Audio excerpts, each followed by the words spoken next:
Going live. What's up? It is a Rudy J. Funk show. Hey, somebody get on already? That's quick. Or maybe not. Anyway, yeah, we're going to try ourselves a Great Lakes IPA. Looks like a pretty good beer. We're going to delve into the IPA market again and try to, I don't know, manipulate our palate a little bit, you know? Like I did weeks ago with the Market Garden IPA. The hoppy thing was a little weird for me, but I tell you what, it was a great looking beer. And there is something with these IPAs. Got a lot of guys drinking them, got a lot of girls drinking them. You know, guys, girls, men, women. Hopefully not children, but yeah, we're gonna give another IPA a try, and we're gonna go with the Great Lakes. And let me take a little read because one thing's really cool about Great Lakes and a lot of the other beers, they give a nice description of what's to come. So let's give her a read, shall we? I got my Googles on, so I can see. I got relatively decent lighting. To celebrate our family of employee owners, we crafted a lightly filtered citrus-forward IPA that is bright, approachable as our crew. Hard work never tastes so good. Brewed and bottled by Great Lakes Brewing Company, Cleveland, Ohio. So yeah, awesome, right? Awesome. Yeah. Just kidding. Just don't twist off. Love my beer jokes. Love my beer jokes, right? Oh, just give her a little smell off the top there. Very much like I anticipated. Citrusy. Maybe not as hoppy as that first Market Garden I tried, but certainly smells good. The aroma has... I got my Baltic glass here that I still haven't researched to find out what the fuck that is, but I really do like the glass. It's a very nice draft glass. Is there a little water in there? Nope. Okay. Here we go. With a 45-degree pour, we will not touch the bottle on the glass and contaminate it. Ooh. Looking good so far, baby. Ooh, and here comes the head. Ooh, we love that, don't we? Ooh, nice, nice, nice. Nice. Nice head on that. Give her a smell. Ooh, I smell some hops. I smell some hops, but I'm not scared. I'm not scared. All right. We are on our way to drinking an IPA today. All right. Here we go. Cheers to you, my brothers and sisters.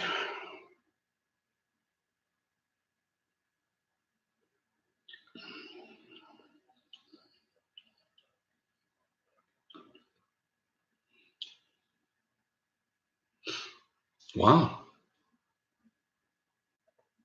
Actually, a lot of hops, but I'm not deterred. Deterred.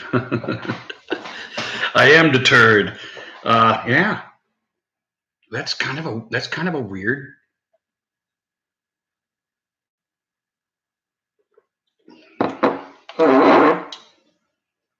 It's a little weird.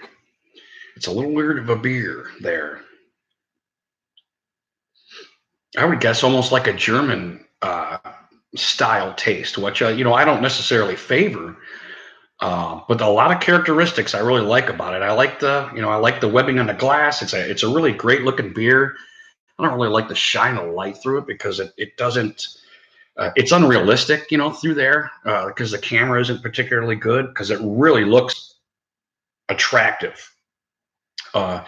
And it really does grasp the side of the glass just like I like. If I flip it around, maybe you'll see like that holding on to glass somehow, which is only a good beer can do. But weird. It's a little bit weird tasting, I must say. Ooh, we started already. Pardon me.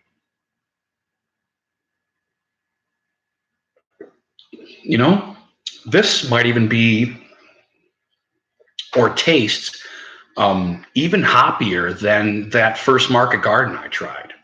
It is.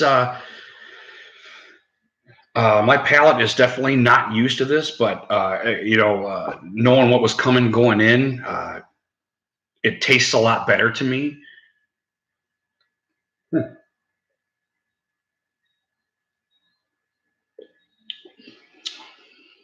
Wow, it's a really weird finish.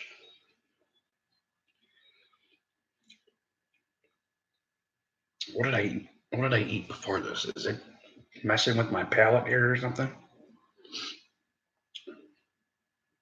Really hoppy finish. And a citrus start, hoppy finish. Um, Maybe it's the dry because it's supposedly a dry hopped, and if I understand this correctly, when you hear the word dry, a lot of your tastes are just going to kind of taper right at the end, from what I understand. And like I said, I'm not a professional beer taster guy by any means, and not to mention, or let's just mention our some of the guys that are is Greg's Beer Reviews, and Darwin is another. I believe he's certified, actually. Kind of like going pro. These guys do a lot of tests. Sometimes multi beers a day. These guys got a lot of videos out there. But that's not us. We are drinking a 6-pack tonight, and well, I can't say I don't like this. I find it very interesting since that Market Garden that I tried, that something makes me want to keep coming back to this. And the only thing I can really, hey, there's Working Class. How you doing, buddy? How you been, bud? I haven't seen you haven't made a video in quite some time, have you? Or at least I haven't got any. I know I got the little bell thing, and I always try to click when I subscribe to anybody, but I haven't seen you in a while. It's nice to hear from you, buddy. But yeah, this is God, man. God, does it almost taste like marijuana or something at the end? I know that probably sounds a little ridiculous. Oh, good. Oh, you're jamming. Oh, you're a drummer, ain't it? Are you in a band, like kind of full time, part time, or? Oh, life is good. Life is good, man. You know, I'm alive. My family, I think people got to me. Family's healthy. Work is better. Beer is good. Life is good, man. Life is good. Yeah, everything is really good. And yeah, I'm trying this new Great Lakes, which Great Lakes makes a lot of great beer. And there's a lot of companies around here in Ohio that and I might try that Columbus next. Not to betray my Cleveland brethren, but I hear Columbus makes some pretty good beer too. So I think that might be my near future also. But yeah, it's a kind of a weird drink. I don't think I've ever tasted anything quite like it, and I don't know why.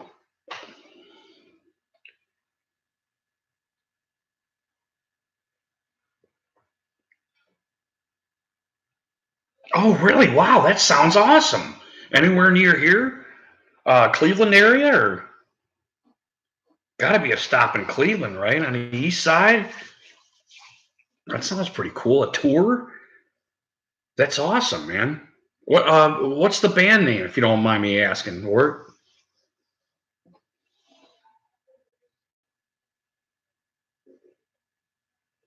wow, that is weird.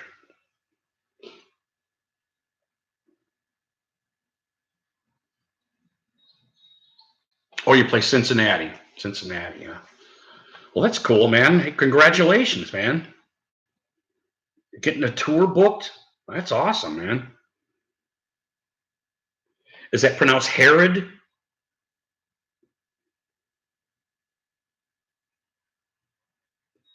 And what exactly is that, if you don't mind me asking? Because I can't recollect what that might be. I can't see either. Oh, I can actually see. It's not,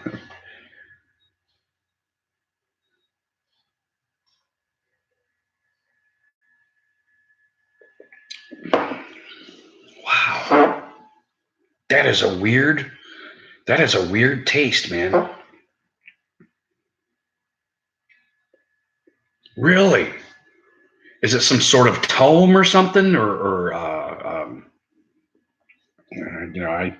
wish I knew the Bible better, but I don't.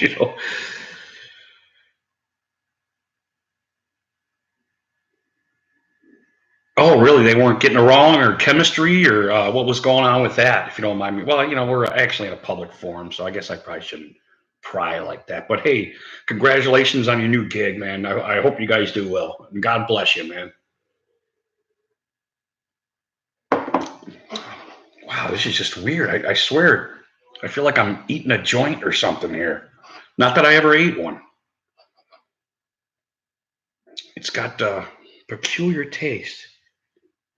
Oh, that's hey, it's good and bad, right? You had to get out of there, and you got to get in there. So hey, congratulations. Like I said, that's definitely cool. Ooh, pardon me. Are you guys like a hard rock? I would take it, or um, a kind of gothic rock, or what exactly are you guys doing?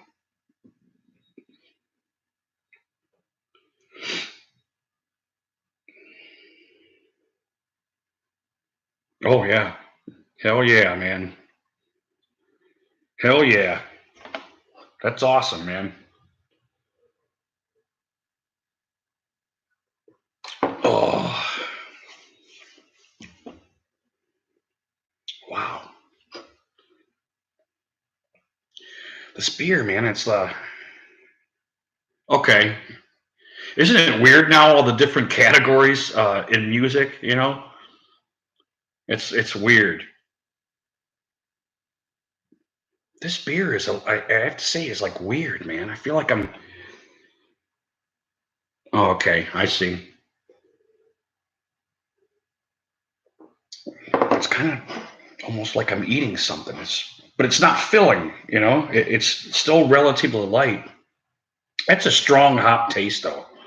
And I have to admit, it was stronger than that hoppy IPA that I had drank for the first time. Oh, my Market Garden, but yeah, yeah, something new comes out, and it's kind of like they have to. I wasn't that you and I and Mosh were talking about how uh, the market's kind of saturated, with so many different kinds of music and so many different kind of sounds. Uh, but it all sounds the same somehow. It's just it's very strange times musically that we're living in. Um, but I wouldn't necessarily say I don't like it.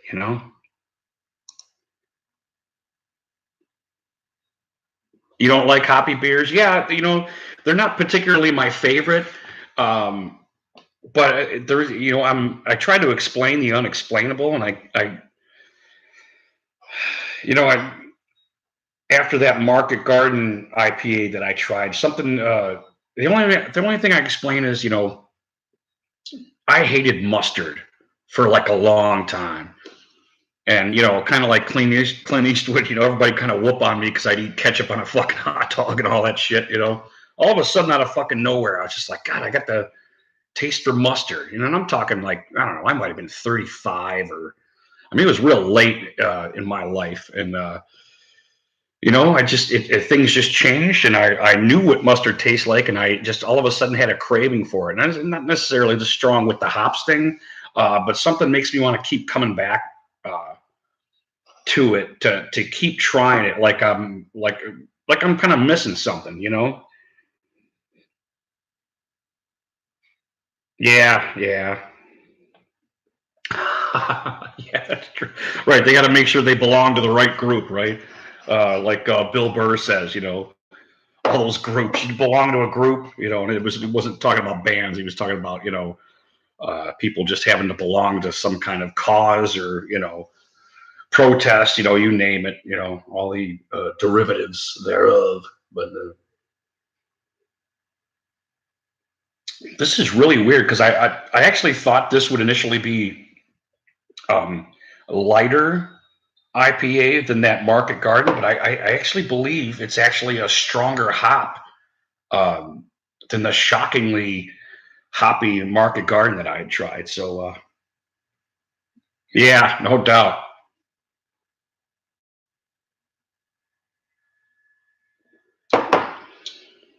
Wow, that is a weird finish. Real, I think it keeps getting stronger hops as I keep my palate keeps recognizing it even more. Uh, but anyway, yeah. The subject for tonight, I don't know if you saw the title, was, and I'm guessing everybody knows by now, but Cody Kessler got released by the Jaguars. Evidently, they had like five quarterbacks, Nick Foles and several other gentlemen. And there wasn't, from what I heard, there wasn't necessarily an explanation other than that. Because I believe that he would have been the backup. And I did see several Jags fans kind of come out with their videos on both sides of it. Half of them thought he was fucking garbage, get rid of him, good riddance, and the other half was like, where's our backup quarterback despite having four other guys? So I thought that was kind of interesting. Me being a Cody Kessler fan, really, honestly, in a certain sense, and I'm not necessarily, I don't want to call myself a Cody Kessler clown, but what kind of happened with me is I had no idea who this guy was when we drafted him. Never heard of him. I wasn't watching a lot of college football at the time. And when we drafted him, I was like, like everybody else, basically, who the fuck is this guy, So after kind of doing my own research, and let me, what would you call that? Let me backtrack a little bit because I was a big, like a lot of people were, yeah. um, I was a big, we need a 6'4" guy. He's got to have a rocket arm. I did the whole rules of a good quarterback thing. And I was a Cardell Jones fan at the time. You guys all remember Cardell Jones and his accolades at the time. This was the guy I wanted. So, even if we got him late, I kind of wanted him. So that's why I was, and I think just about everybody else was mystified when we picked up Cody Kessler in the 99th pick. What was it? It was the end of the third round. Anyway, so almost immediately, the media jumped on this as not necessarily really a good pick.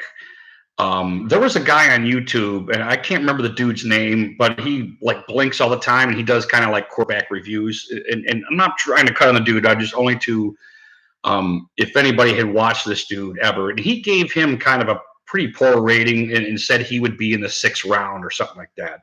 But if I'm not mistaken, the NFL had Cody coming out in the 3rd round, so it was almost like we. Yeah, be safe, work. I'm glad you gave us a drive-by, buddy. Keep making those vids, man, and God bless you guys, man. I hope you guys are successful. And maybe sometime, I'll be able to see you guys, man. It'll be really cool. So, God bless you, brother. You be safe. I'm almost ready to drive another beer here, but back on the Cody thing, this is, in a certain sense, Cody Kessler is the reason that I'm actually making these videos right now, because over time, I learned there was a disparity in what I thought and what the media thought, and even the NFL thought or thinks at this time. Yeah, you got that right, Ward. Yeah, be safe, brother. Or I hope everybody else is safe around you. I can't remember the Mosh quote there, but we'll put in a Mosh jab there for you. Yeah. So after watching this kid, the first thing I watched was Just Bombs. And if you guys haven't watched, I think it's justbombs.com or something, a tuber that gives everybody's highlights. One of the things I noticed about Cody Kessler is his highlights were like fucking 12 minutes long, which in this day and age, who fucking watched 12 minutes of anything ever? But after watching this, I was very impressed, and I started to see a lot of things that this kid did well. This dude did well as a college quarterback. And then I kind of kept digging and digging, and I realized that he had a bunch of high school stuff on YouTube, his highlights. That's how good Cody was in high school. He was like the number one ranked quarterback coming out of high school, and he was analytically the number one ranked. And I didn't learn this till later, till I watched Common Man Football came out later that year with his analytical study of that year's quarterbacks, which was Cody, which was Dak, which was Jergoff was also in there. Carson Wentz. There was another one, wasn't there? No, maybe there was. Maybe I'm missing somebody. Anyway, so after watching Cody's highlights, I eventually went on to the verses, and it scouting Cody, amateurly. Obviously, I'm not a scout, but after watching, he was the first one I started watching verses. Which he's he's a quarterback we drafted. I should start watching every ball this kid throws. So that's what led me to come across the verses that are all over YouTube for a lot of good quarterbacks. And it really is a great way to watch and see what these guys are doing and what they're good at and a lot of the decisions they make. It's not an all 22 or anything like that, but it's a cut up version of everything they have to be involved with on offense in a certain sense. So after watching all the stuff and all his collegiate games on YouTube, I was very impressed with his ability to make decisions. And if I'm not mistaken, to this day, nobody in USC history has taken care of the ball like Cody Kessler. And I believe he won some award for that. A throw to interception ratio that he had earned that nobody else in USC history had accomplished. And I believe he holds that to this day, which became true also in the NFL. I get it when you say, he's boring, he dinks and dunks, and he makes an occasional throw downfield. That's not the cornerback I want. However, I really do believe that when we drafted him, he was the perfect draft pick for the Browns. And I'm not talking about his size and structure or his arm strength, but just after all the flotsam and jetsam that we had drafted and accumulated in the last 20 years, there was no doubt that he was Mr. Consistent, and to this day is Mr. Consistent. He has like an overall percentage rate in his NFL experience of like 65%. When he was in high school, he had a 65 to 70 percent success ratio, in passes. On the Jags, he threw 135 passes with 2 interceptions. This kid is definitely Mr. Consistent. And this is my argument, and not only because I did like him, I liked him here. I did think he should have started before Kaiser, and we can get on into that. But I don't think it's necessary at this point. But one, what? I need to pour in the beer because I'm running out of truth serum here, and I can't speak the truth unless I have beer. So here we go. I was going to twist it off, but don't feel like it. Anyway, 45-degree angle. Don't touch the bottom of the glass. You don't want to contaminate it. Another good pour. What a weird drink for me, man. What a weird beer, but an attractive one. I will not take that away from you by any means. Weird. Oh, awesome. So anyway, so we had Cody. He played better than the other quarterbacks, the other 5 quarterbacks that we had in 2016. And I want to say that's arguable, but it really isn't. He played better than Josh McCown. He played better than RG3. He played better than Kevin Hogan. He played better than Jesus with a clipboard. And I've said this several times. And he should have started that next year. Now I get the argument, well, if we won a couple of games, we might not have got Baker Mayfield. And I really don't know how that would turn out. But in my opinion, Cody should be backing up Baker Mayfield right now.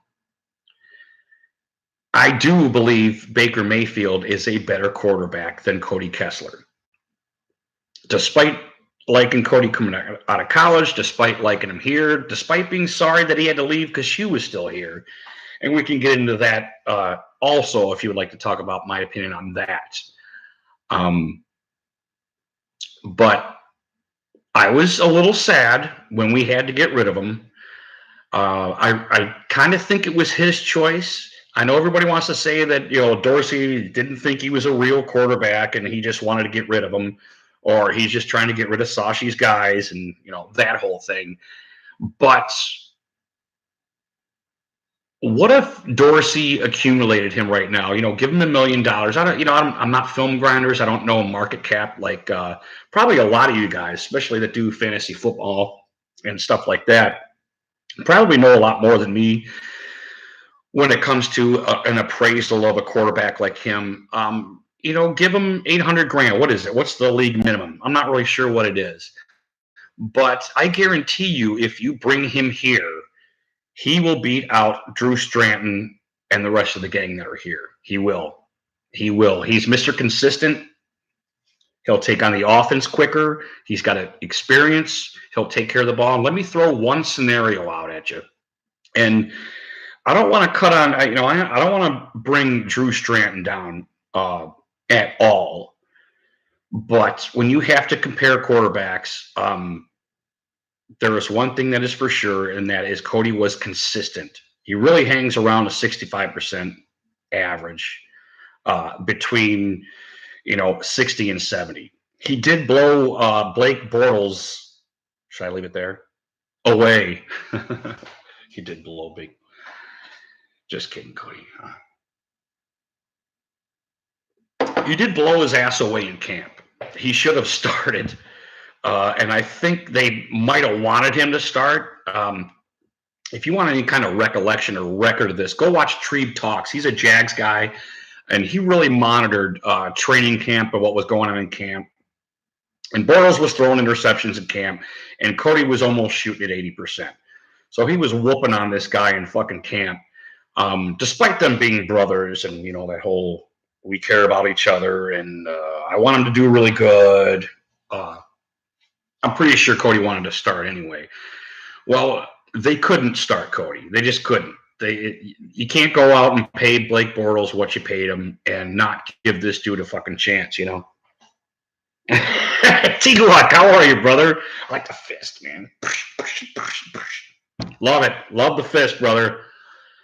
How are you doing, T? You doing all right, buddy? God bless your soul, brother.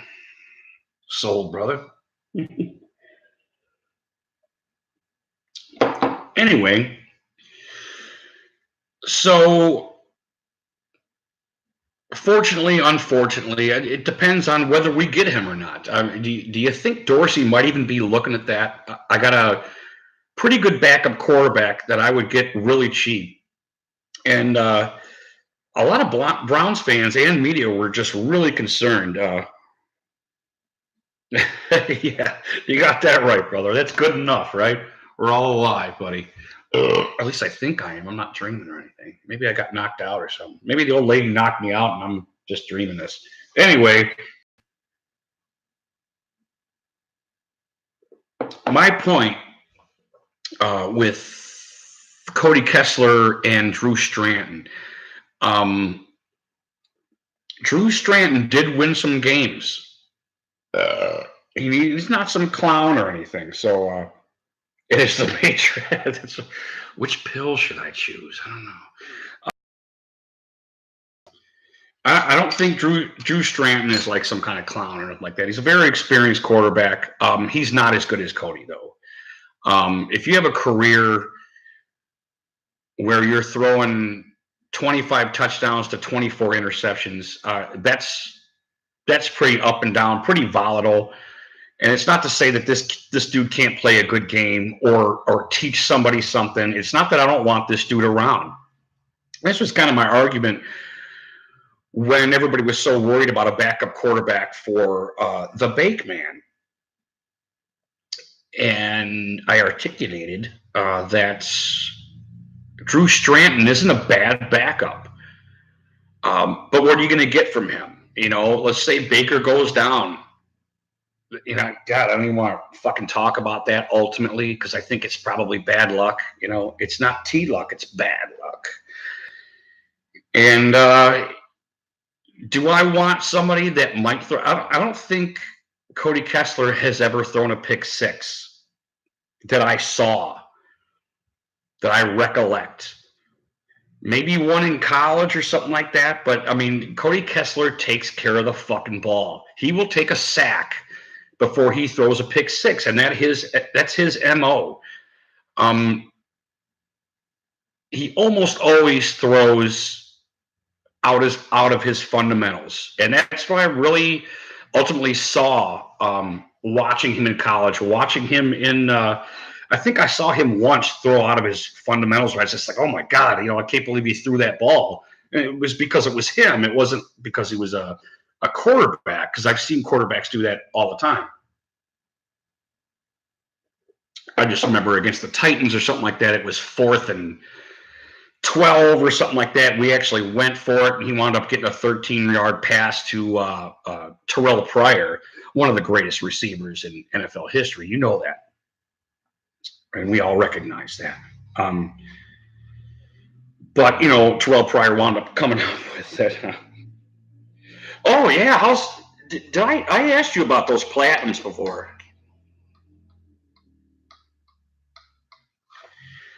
Didn't I ask you before about those platinums? Those were your favorite buds now, aren't they? T?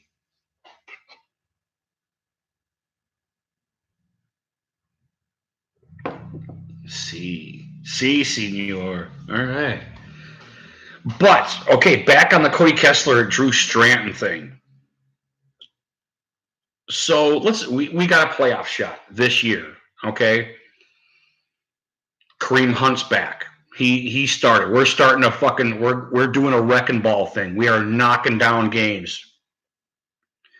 Baker runs out of bounds, gets some kind of weird fucking tackle, twists his knee, something like that. He's out for the rest of the fucking season or something.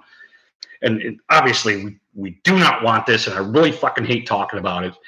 But when it comes down to Cody Kessler or Drew Stanton, I want a motherfucker taking care of the fucking ball.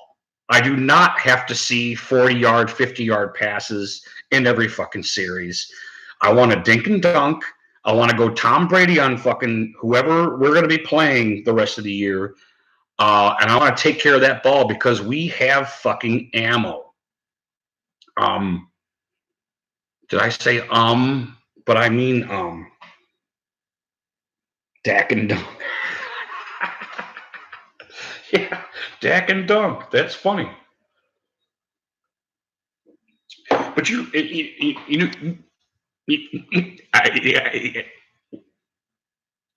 with the ammo that we have, I don't want to throw it away. And I really don't want to cut on Drew Stanton. I don't.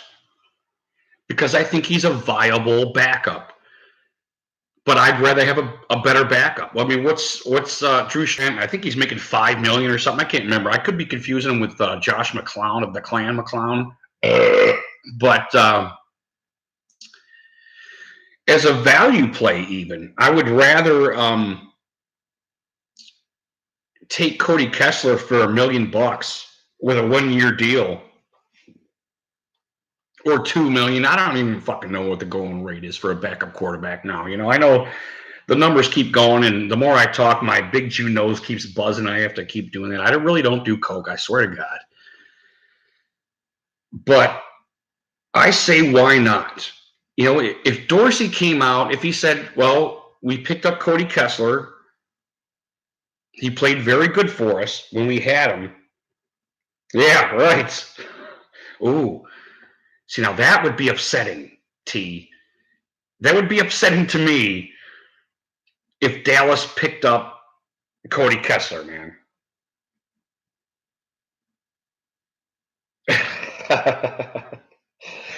If Dallas picked up Cody Kessler, I would be, I'd applaud. Hey, good job, Cody. You got on the Cowboys, and you're going to be a viable backup. But that would upset me. I mean, that would really fucking upset me, man.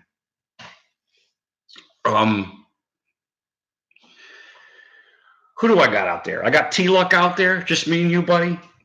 Do you got a TV in front of you with YouTube capabilities by chance, T? I'd like to do a little experiment here.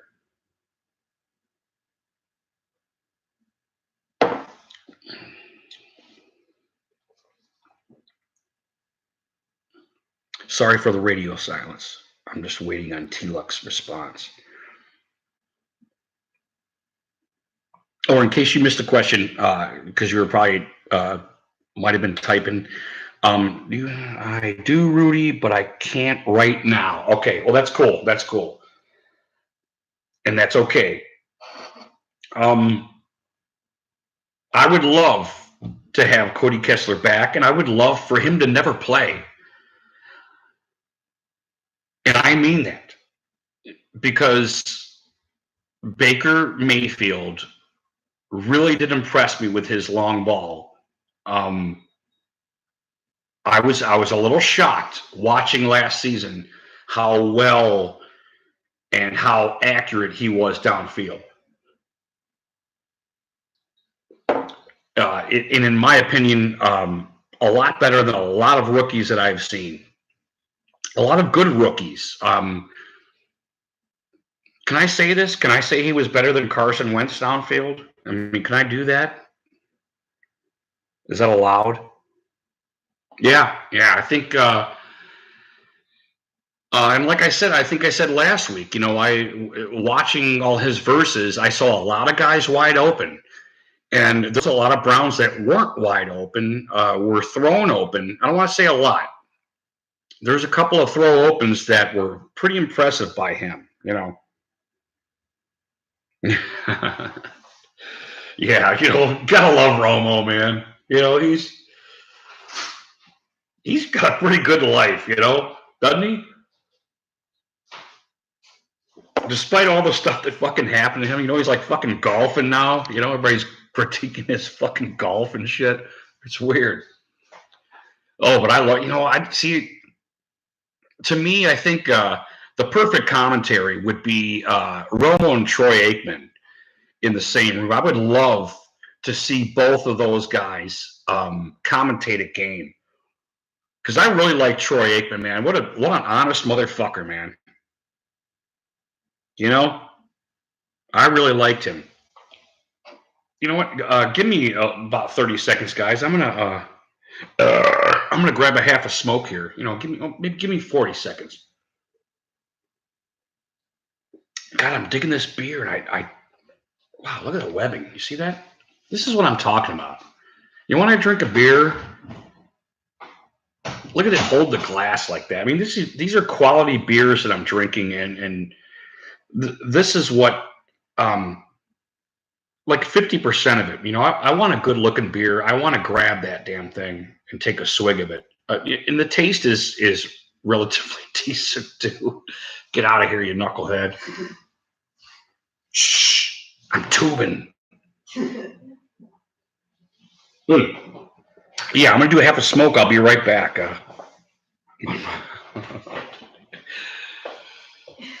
Mere seconds, and Luigi Funk will be back. Look at the sausage pizza. Whispering. I said quit whispering, not whisper.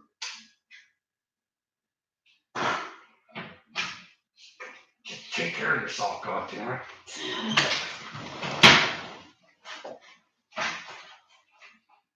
By the way, it's raining here. It's like 45 degrees, and we're still fucking burning. We still got the stove going. It's May what? Cinco to 11:00. What is it?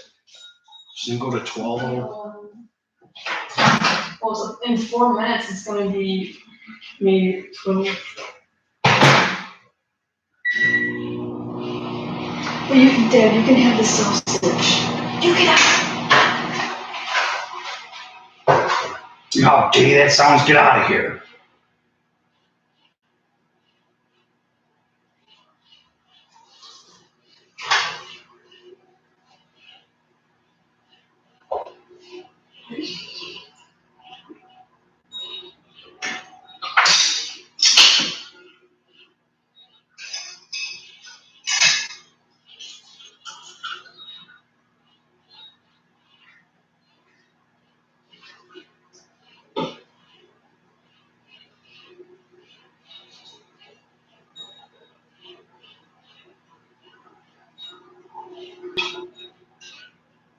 We're Irish.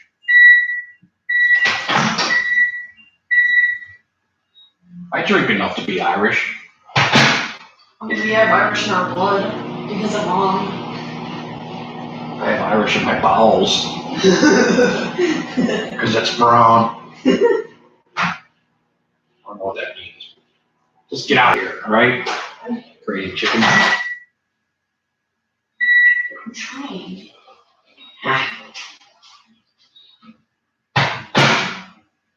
Good day. I said good day. Has it been 30 seconds? It's been a minute. I'm not talking to you.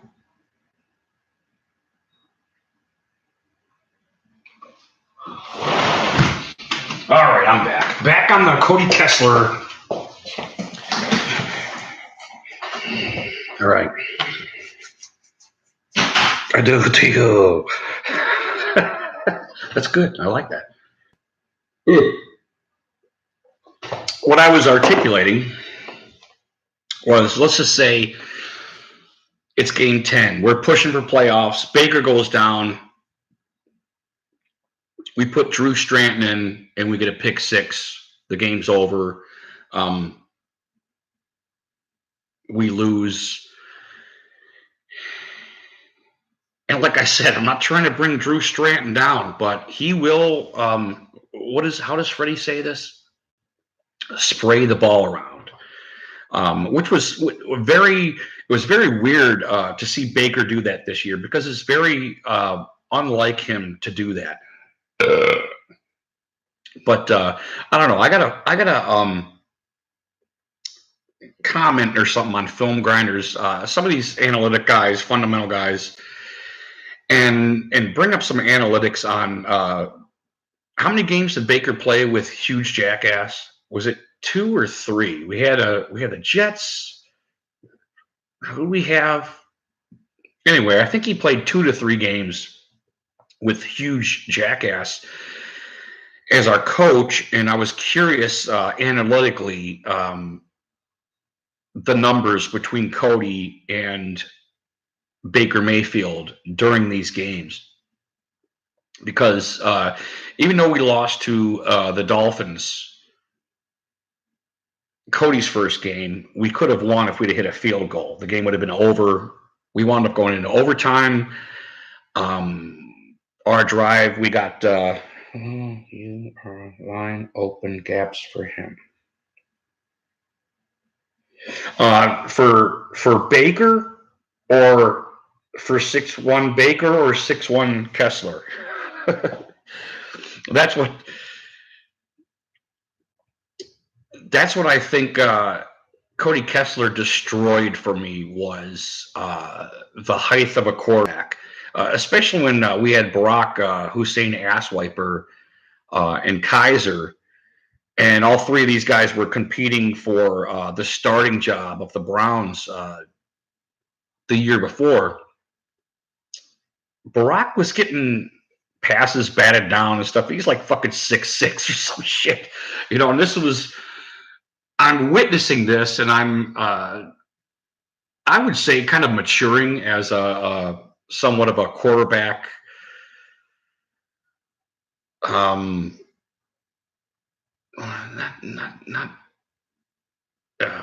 what would you say? Critic, maybe a critic that you don't need a 6'6" quarterback to be successful. And there's lots of other proof with Drew Brees. You know, you got Seattle, who got paid very handsomely. In my opinion, they all need lanes. Dak needs lanes. They all need lanes. It doesn't take much for a 6'6" guy to put his arms up and stop a 6'8" guy's pass. You know, if they're in your face, you need a lane. You know. Okay, yeah. But one of the things that I thought is kind of a difference between Drew Stanton and Cody Kessler is Cody Kessler's fundamentals are all based on taking care of the ball. I mean, I don't know what his parents did or what coach. I don't think it was necessarily collegiate coach because he had four of them, you know.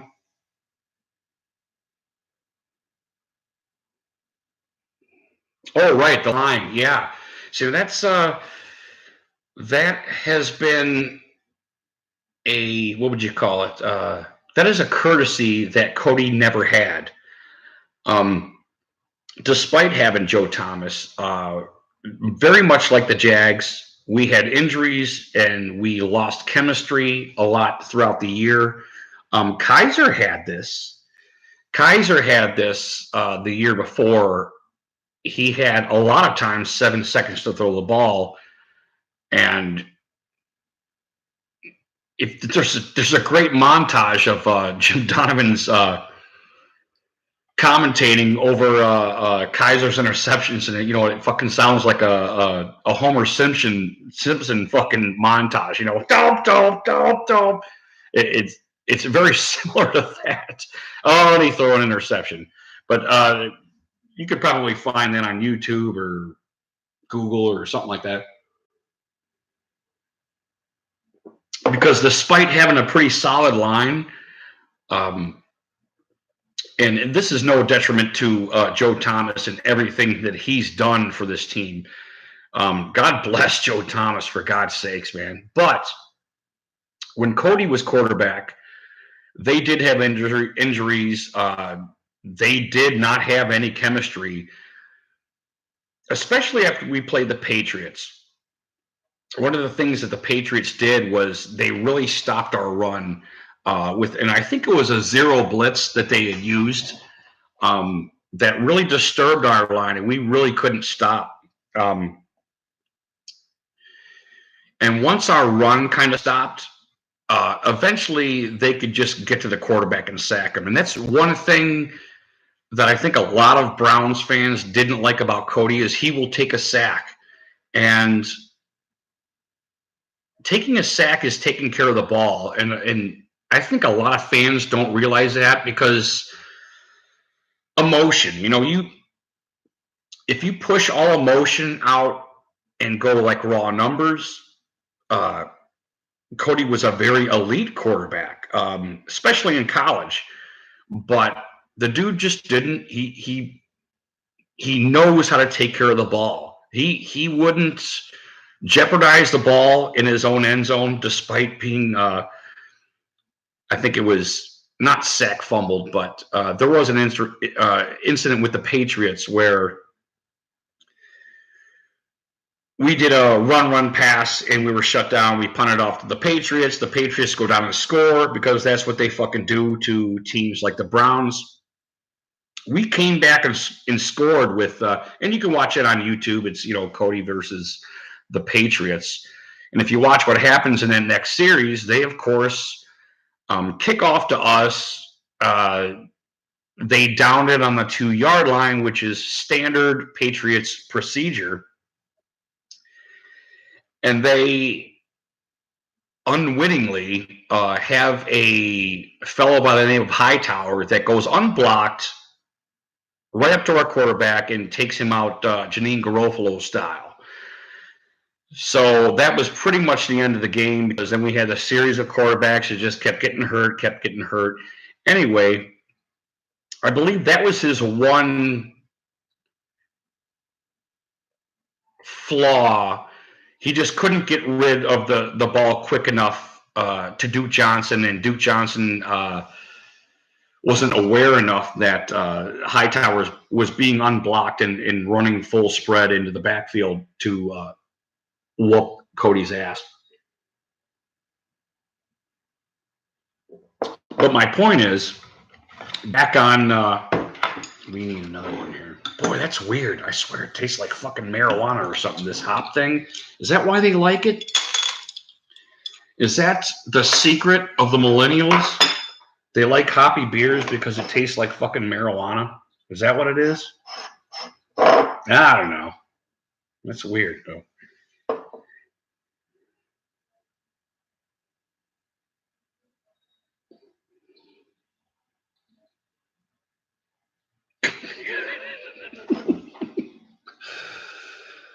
Ooh, well, T, I would love to agree with you, buddy, because I know what we got, man. There was a 49ers quarterback. I can't remember his name. Was like really good. Everybody kind of thrusts ahead of him, and I know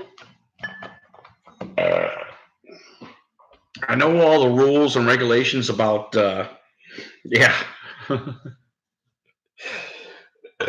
I know all the rules and regulations seem to be thrusting the offense to be successful. Yeah, Marino was another one that was really great, and I would say underrated, in a certain sense. I would say that. I agree with that, but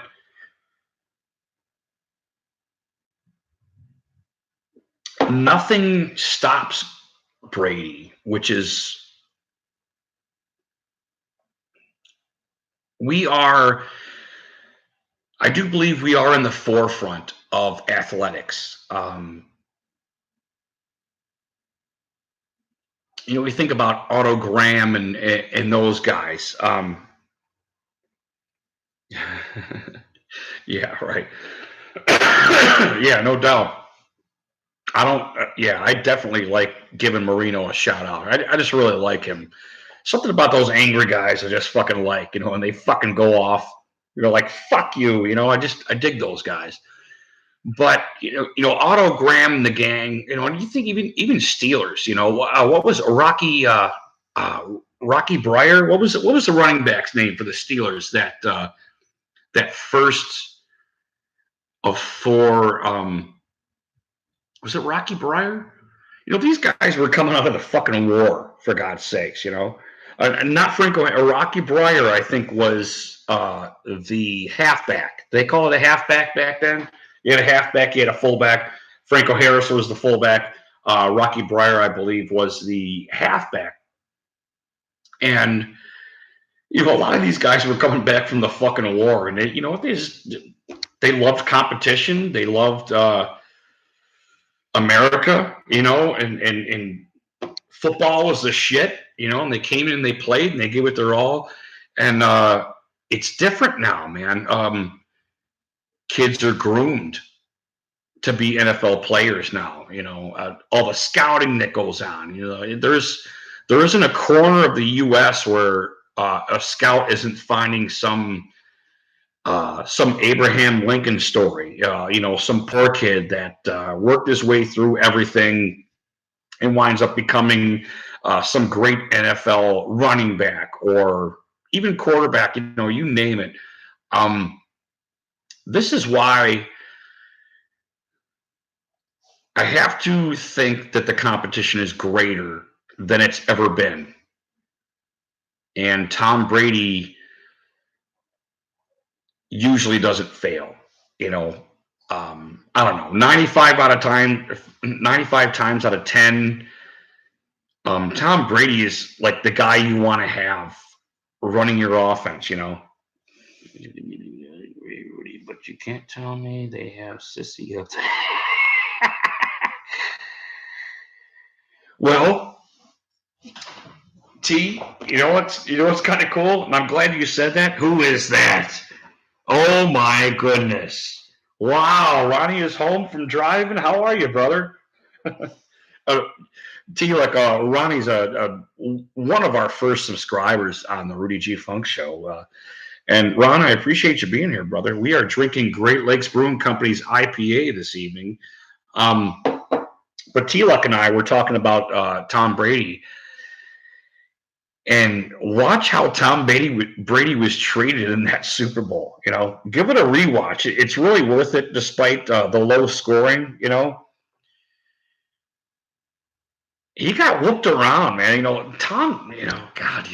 I want to call him a pussy, and I know you want to kill him in his sleep. When he's not looking, or stab him in the head or something, because he runs all over our teams. He runs all over the NFL in a certain sense, man. But I tip my fucking hat to that dude. He was getting whooped around, man. He was getting whooped around in that Super Bowl, man. These guys weren't calling shit, and he was not complaining. He wasn't getting up going like, "Hey, what the fuck?" I just got my ass whooped. They let these guys play, and there was no indication that I could recollect that Tom Brady was like, "You got to stop this. These guys are too rough with me." I think Tom Brady has hit the point of no return in a certain sense. Does that make sense? Am I talking logically here?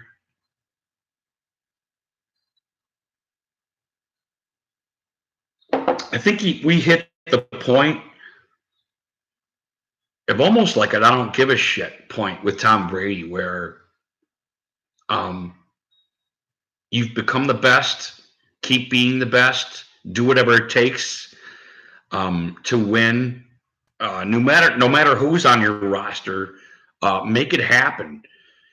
This is the kind of dude I think that Tom Brady is, and I am a Tom Brady fan in a certain sense. I don't know if I necessarily push for him to win all the time, because I get the man. I want to say somebody else is better, but I can't. That's the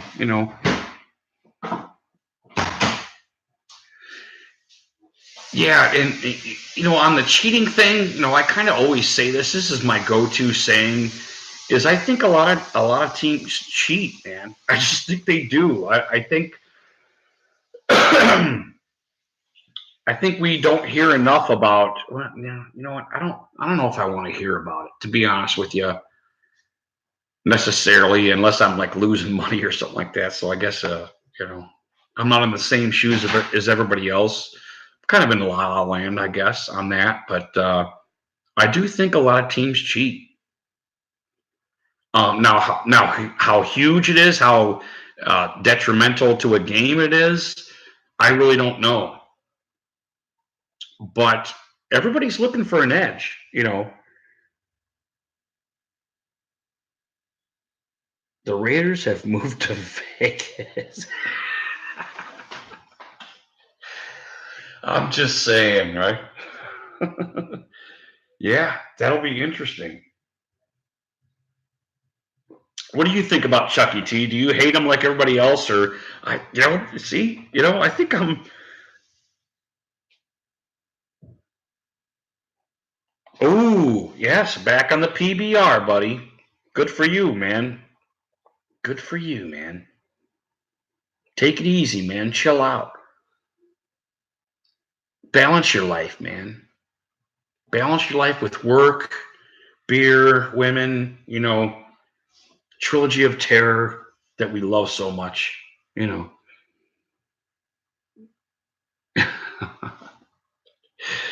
Yeah, I love Chucky. You know, the America's Game really made me like him. When I hear him talk, when I hear about how hard he works, I mean, everybody thinks he's kind of like some kind of fucking clown or something. But the dude doesn't not work. He goes.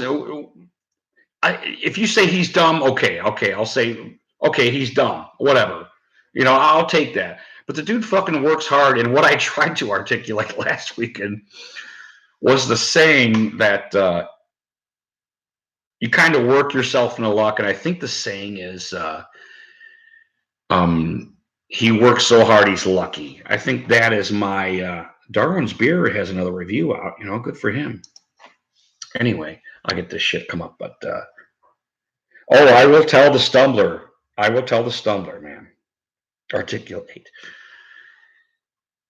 Yeah, I think that is true in life. I do believe that. The harder you work, the luckier you are. And I don't want to necessarily explain that because I'm an A to D guy, not an A, B, C, D guy. I understand it, but I can't articulate it. I'm not necessarily a good teacher. You know what I mean? I'm just trying to appraise myself as a human being. But I do believe that, and I believe everything until I'm proven wrong, and then I'll switch. But how many times have you? And I'm not talking about trying to save a drowned victim and they drown you and you die. Oh, there's Mullins. How you doing, brother? Yeah, no doubt. Weather versus rain. Yeah, I'm having a great day. A tornado picks my stupid ass up and throws me into some witch riding a fucking bicycle. Such is life, but I accept it. There's Mullins. Good, Mullins. How you doing? Yeah, you're doing good. I'm doing well, buddy. I think I have to take a piss and smoke a half a cigarette. So give me like a total of 1 minute, okay? And I will be right back. Excuse me.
Every time I take a piss, I'm just going to stop by, do a little drive-by here. Every time I take a piss, I think of that live stream. I did a live stream of Stumbler. We were doing a Browns game. And, of course, me and Stumbler and A-Dog commentate the live streams.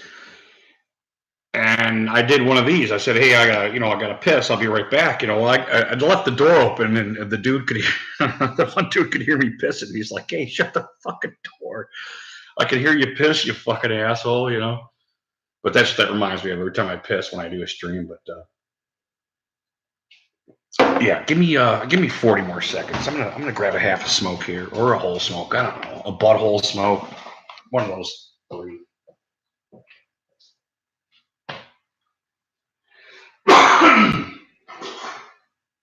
Well, I'm glad you guys chimed in. Having a good time tonight.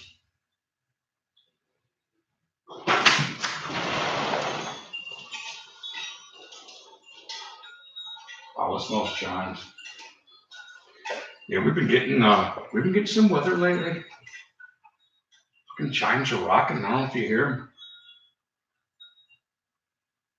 Kind of spooky. I don't hear the toads either. Normally I can hear the toads chirping. Strange.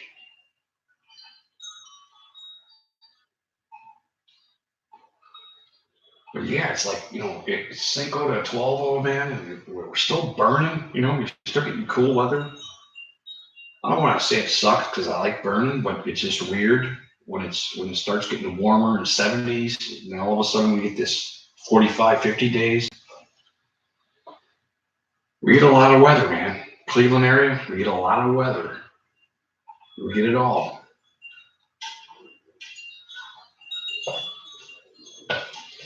It's kind of neat, but goes both ways, man. Take the good with the bad.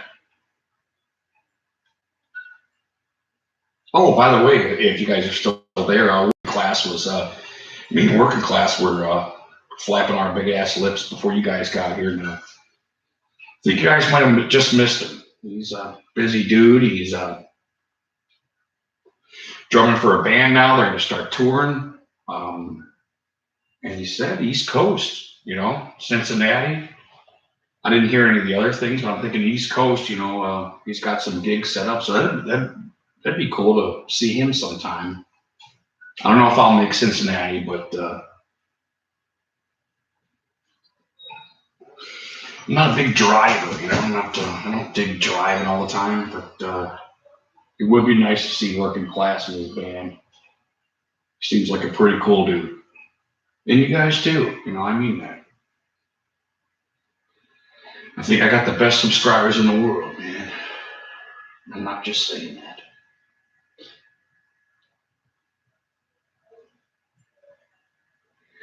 This cigarette tastes delightful.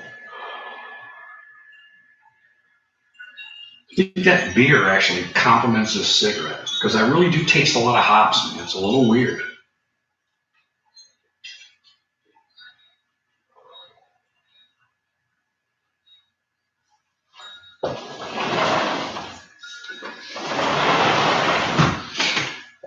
Is that weird to say? When it comes to knowing ourselves, I don't smoke marijuana, but I like taste it in this beer, and it's just kind of and it's the hops. It's like a really, really full hoppy taste, and it like reminds me of marijuana. I don't smoke it, but I like the taste of it. I like every time I smell it. I go, oh, is that a skunk or is it marijuana? Who's smoking, right? And I think I'm starting to figure it out, man. Hey, who's Bob Money? Or is it money? It's a skunk. Yeah, where I work, there's a lot of drivers and they hear a lot of skunks. So I'm just like, is that dope? No, it's a skunk. It smells good. Isn't that weird? You smell shit. A skunk's ass somehow smells good because you smoked marijuana at one time, Very strange, very strange. How you doing, Bobby? How's San Fran shithole doing for you, buddy? I'm just kidding. That's my, I always say shit stupid, but we love you here, Bob. How you liking that draft, buddy? Yeah, looking forward. Looking forward. How do you guys hit those memes so quick? I get in some of you guys' streams and just like, how do you, a meme thing comes up and there's like one line and I'm just like, well, that's not much of a choice. I want my iPhone shit where shit spreads out, Damn it. You just had to say that, didn't you? It's hot there. Ooh, tailgating. Oh, I have to say this because this is funny, I think.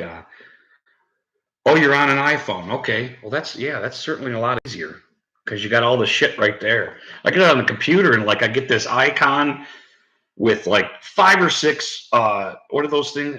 Emos or whatever they are. Emos. Emojis.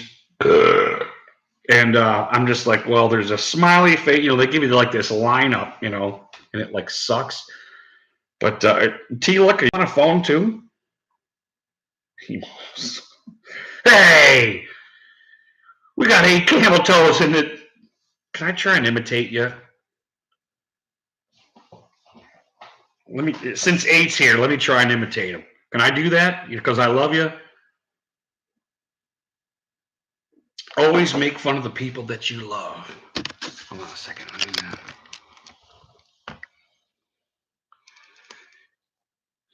What's up, guys? How's that, buddy? Because I love you. And you know I do. God bless you guys. Thanks for chiming in. Hope you guys are having a good time. Look at that. Hey, we got Cinco de Gallo here.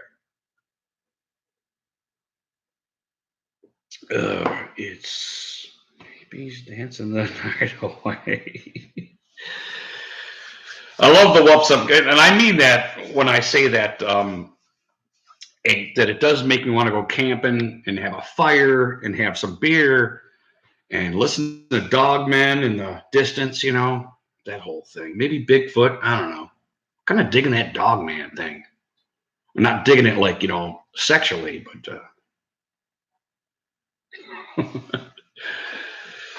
oh, that's good. But anyway, since you're here, buddy, um, yeah, Steve Wilkes, dude, he was your defensive coordinator, wasn't he? We got him. That's got to be a little bit of detriment. And who did you guys get as your coordinator since we got him? Because Steve Wilkes seems like he's pretty good. He's a pretty good coordinator of defense. He's a beast. You're referring to Steve Wilkes or the guy you guys got? All right, God damn it. I got to put the fucking Googles on so I can see you faster.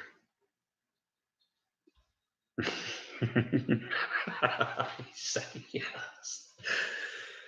Yes. Oh.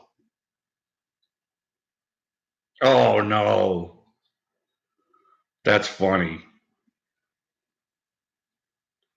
Ooh, Ronnie. Ronnie, that's tempting, buddy. You like those Googles? Look at that. I can see you. I can see me twice in my eyes. Look at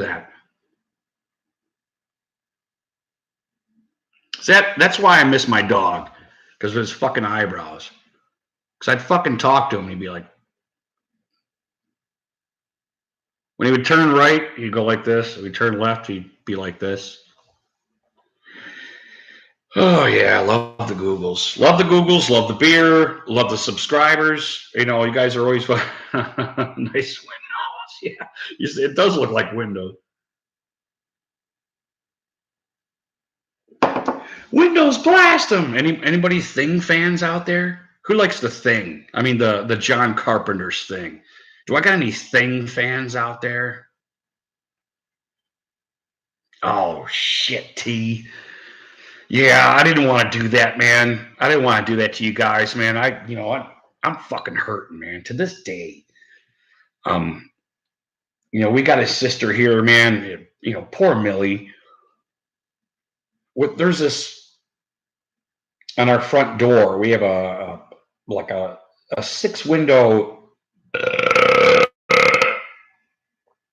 top of our big door, and she watches the light coming through it, thinking that he's come home to this fucking day, man. The thing lives in Idaho. Oh, 8, you're awesome, brother. So Millie will watch this, not silhouette. What's the opposite of silhouette? Is there a word for the opposite? Yeah, you're right. They're kind of like machines in a certain sense, man. She watches this sunlight coming through the windows as if somebody's going to bring him home. And if I fucking take her somewhere, she thinks she's going to see him or something. Whether it's good or bad, she gets all fucking nervous, man. These basset hounds, man. They're pretty cool animals. I don't want to say the best dog. They were exactly what we thought they were. They were what we thought they were. I had to let them off the hook.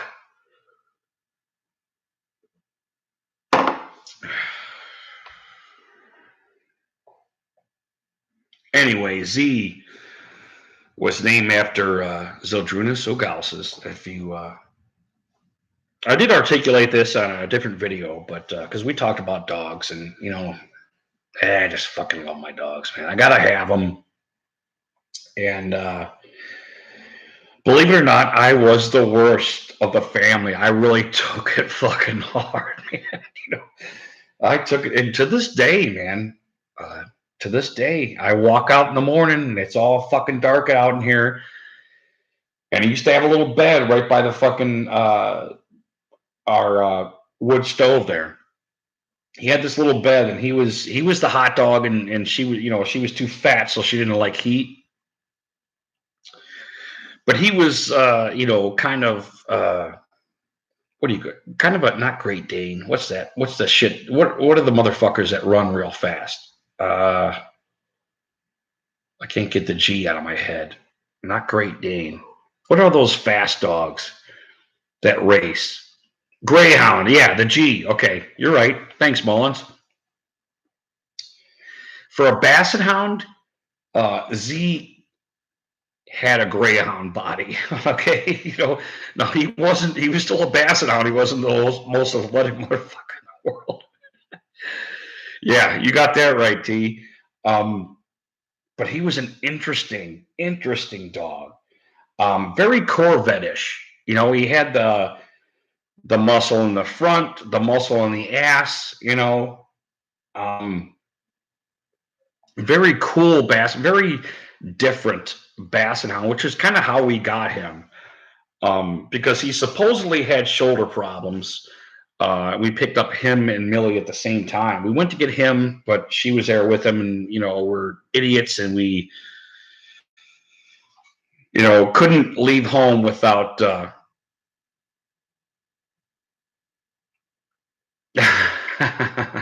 Good night, 8. God bless you, brother. We'll see you soon, man. We'll see you soon.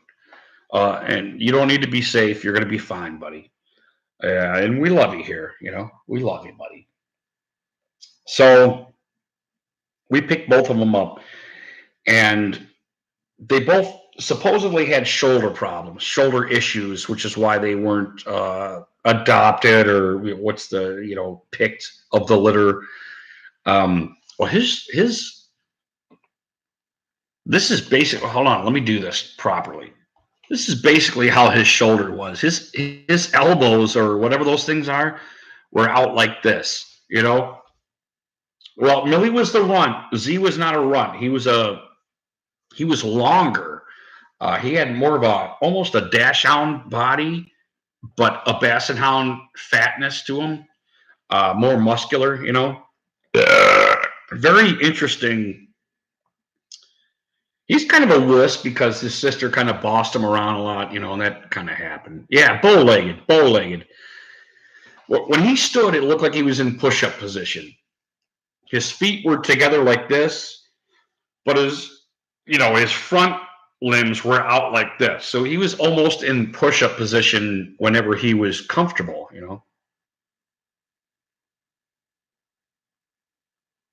Yes. The Stumbler has talked about this. We have talked about this. It's going to be a little weird because I don't know if you know this, but YouTube took away phone rights away from anybody under 1,000 subscribers. And this isn't 1,000 subscriber panic or anything by me because, ultimately I don't give a shit. I'm not going to scramble. We love the subscribers that we have. I don't need to have 900 more to get me to the tailgate, but it's not going to be like a tailgate party where we're going to be able to stream, So I'm not sure if I'll be there or not, to be honest with you, because we do love our streams. We love our live commentary. We get a lot of great guys chiming in. Yeah. Right. I do want to stick around as a tuber because I love tubing, man. It's fucking awesome. I really do love the social setting of the football guys, the beer guys, the guys that appreciate that kind of stuff. And So I can't say I will be there, but everybody's flapping their big ass lips, you know, come tailgate time. The boys are going to be there. You know, the dogs are fucking, they're growling, baby. They are growling. Ooh, listen to that. I love that sound. Love it, love it, love it. Lyle, love it. Ooh, uh-oh. Look at that. Some bitch, you can't see that. Not a drop spilled. Not a drop spilled. Yes.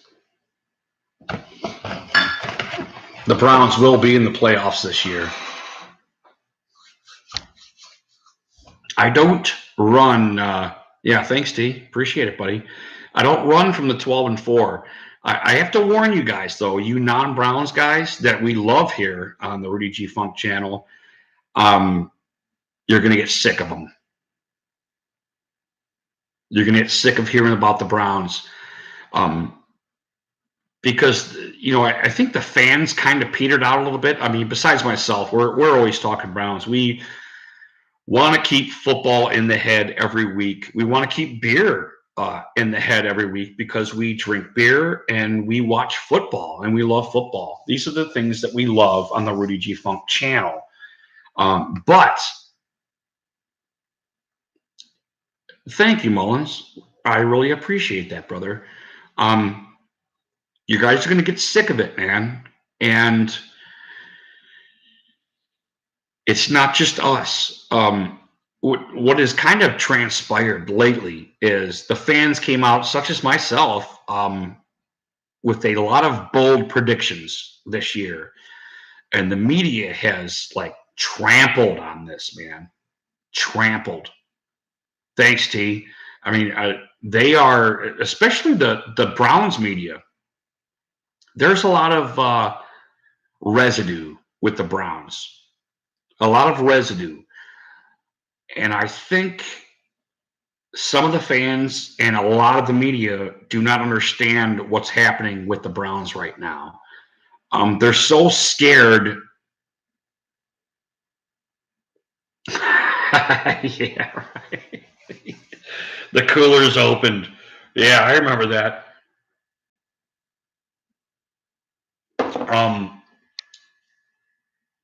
Some of the fans and almost all the media is scared because of the Browns residue that is hanging in their head, you know, on their shoulders, however you want to articulate that. And I think I've come to my senses. I really do think I've appraised this situation properly. And it's not an unbeatable team. Very difficult team to beat, though. I really do believe that, especially with Freddie Kitchens. Of course, all you guys know on this channel, freedom is huge.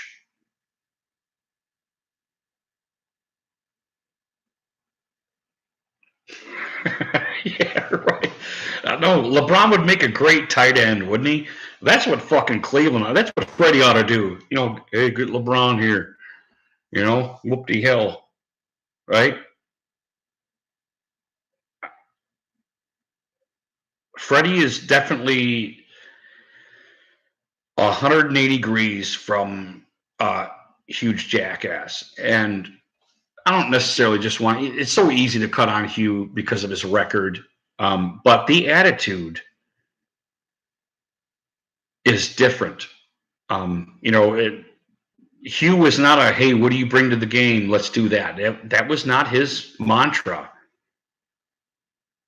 You know, Hugh had a regimen.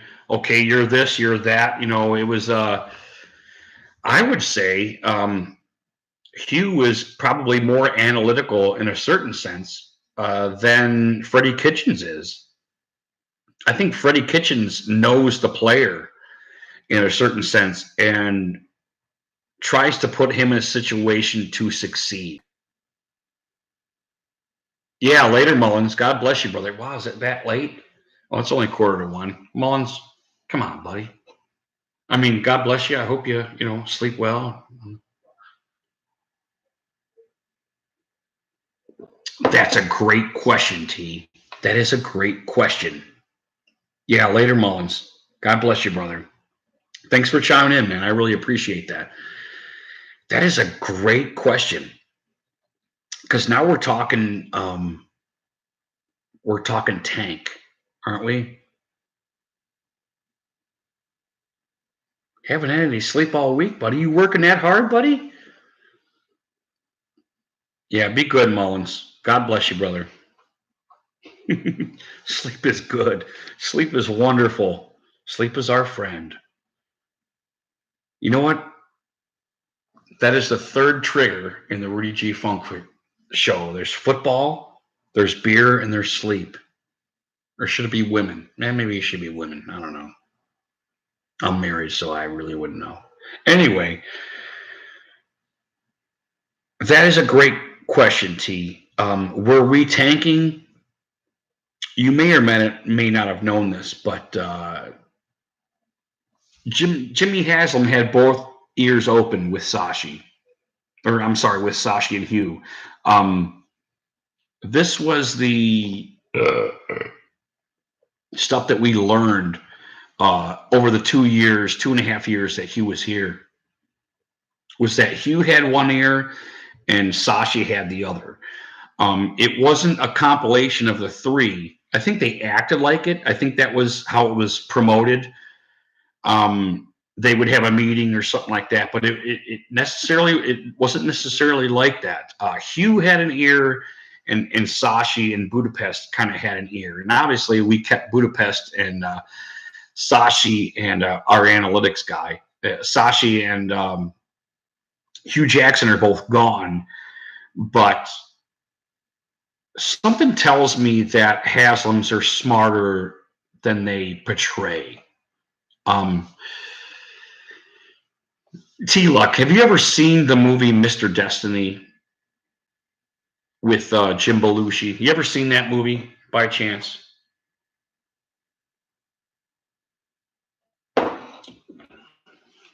Or you never seen that? I think a lot of people think Jimmy Haslam is like some billionaire idiot, which is kind of an oxymoron. Yes, I have. Yes, John Carpenter makes pretty decent films, and I'm pretty sure that was one of them. If I'm not mistaken, that was with Roddy Piper and Childs from The Thing. Yeah, I like that movie. I like it a lot.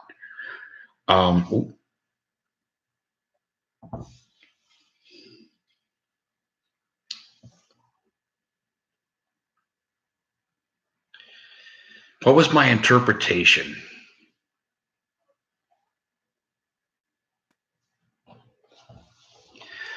Well, I'm gonna go 90 degrees on this, or I'm gonna articulate both sides, because I'm a capitalist, and I do believe in capitalism. I do not like corporatism. I think a lot of people confuse the two because it's not taught enough. Ultimately, the results of both. Because I get the advertisement, I do. You have to. America was built on it in a certain sense. I think not just hard work, and besides that, past that, you get your word out. You're going to get people buying your shit, and it's either going to be good or not, and you're going to get good verbiage on that.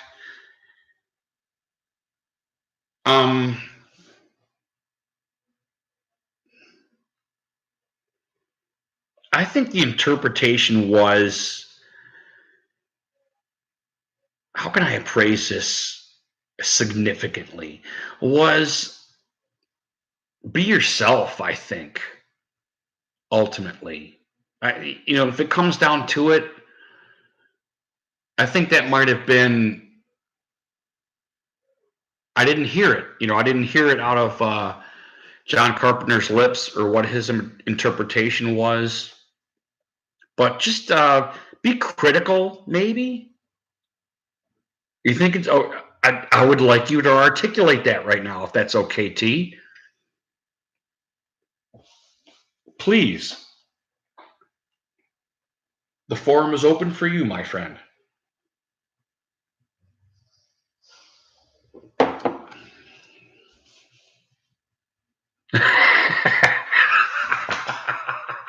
Isn't that weird? That's what's great about doing a live show is I don't have to fucking type a bunch of shit. Yeah, right. I hear you, brother. Okay, I'm gonna piss. I'll be right back. You go, bro. I mean it. I'll be right back. Goddamn beer making me pee all the time.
It's me. I'm back.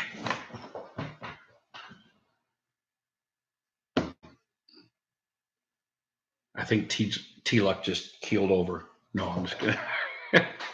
I'll give you my. Hey, how about I'll smoke a half a cigarette?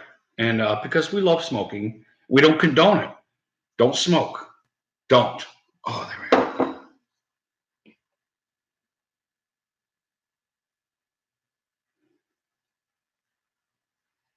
Right. Yeah, right. That's. I thought that was the obvious. And my apologies for taking a left turn off of what you thought, because yeah, that's yeah, you're right. Between our needs and our wants, right? The disparity between, yeah, that's a better. I'm glad you typed that, because um, that's a better articulation. I think is the disparity between our needs and wants.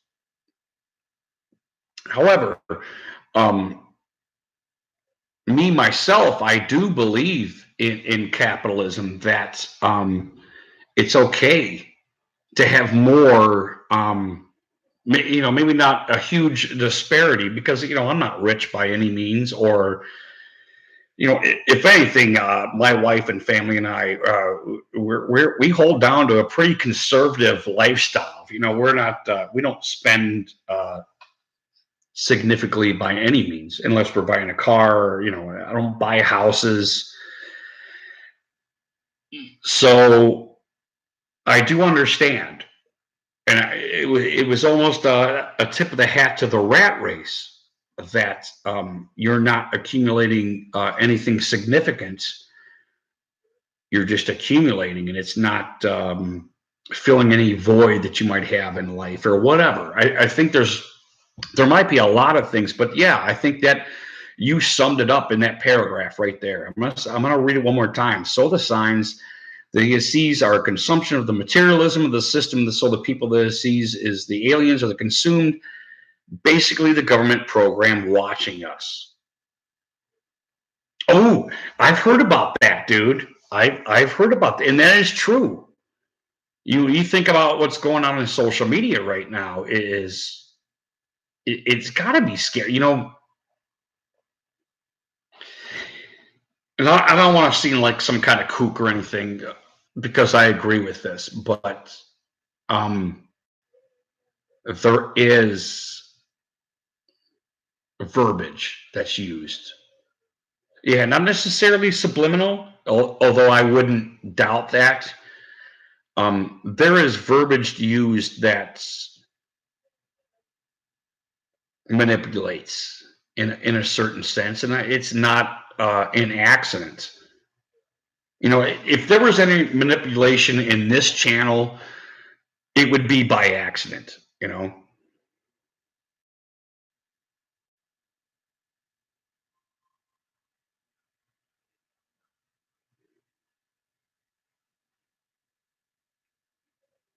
Hitler walked the family into stoves. Are you talking about his family, or are you talking about families of Jews?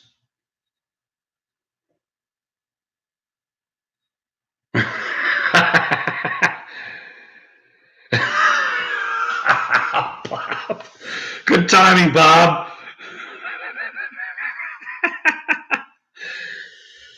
Yeah, that's, God, could you imagine living in those times?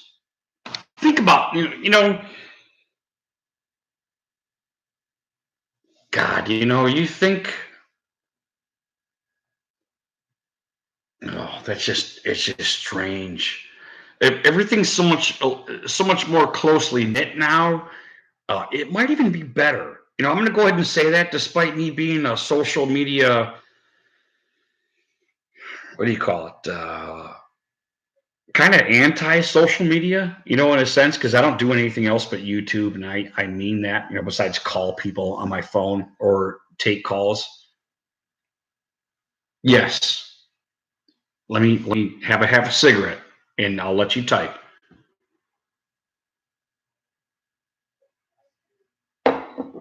Because I don't think,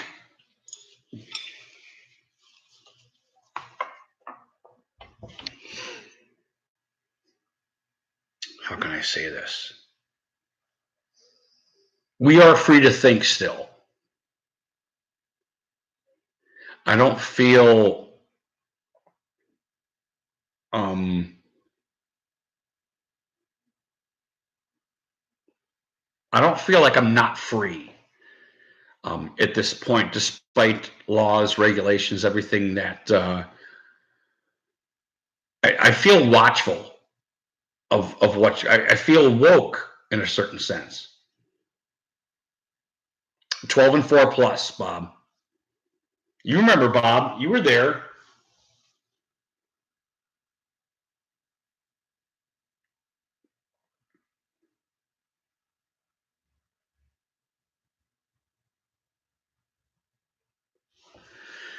The same system is in play today, just not so methodical population control. Yeah, I have a problem with population control. I do. I don't like those guys, man. I don't. Um, I hate to say this. The Thanos thing, man. The Thanos thing bothers me. And you know what I'm talking about, right? Anybody know what I'm talking about?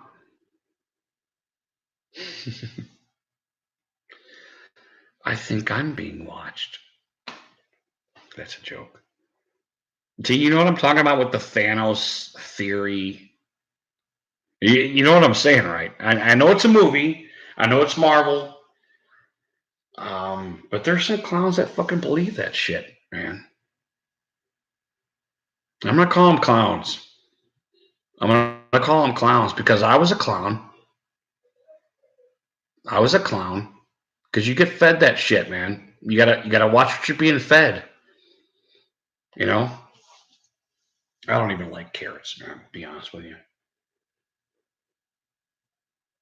I know they're good for you. I keep being told that they're good for me. I don't fucking like carrots, man.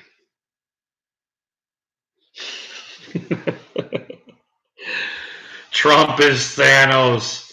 Who was that? Uh, Brolin? Josh Brolin? Does he play Thanos? Who plays Thanos? Oh, see, I agree with that too. I agree with that too. You got to watch that stuff, man, because you'll fall in. You will fall in, man. If you don't watch it, if you don't realize your mentality towards stuff, your appraisal of a situation, T-Luck, I agree. There's no doubt that all lives matter. But politically, what a charge to, what do you call that? Disrupt the Lives Matter crew. There's no doubt, man. No doubt. I agree. I'm gonna go smoke a cigarette, but I'll be right back, guys. The two of you, and I really appreciate you guys sticking around. Oh, the all lives matter? Corrupt? Let me think about that, because I my first impression was no, but let me put a few brain cells that I have left on that, because it is a counter. There's no doubt.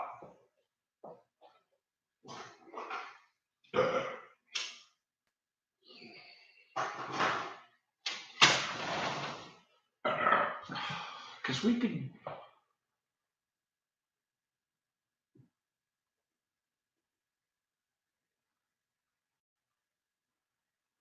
If you were for abortion, I'm gonna keep flattening my big ass lips. If you were for abortion, I could see where you would be bothered by all lives matter.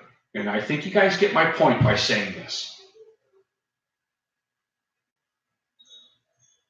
Because you see what it does.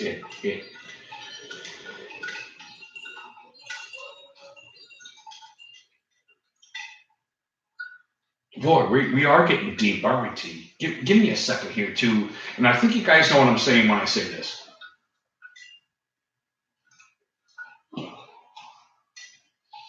Because I'm not particularly for abortion. So,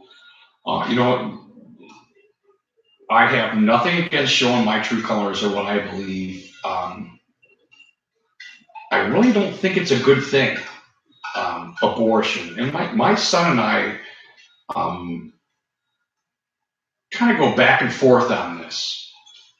And my wife also.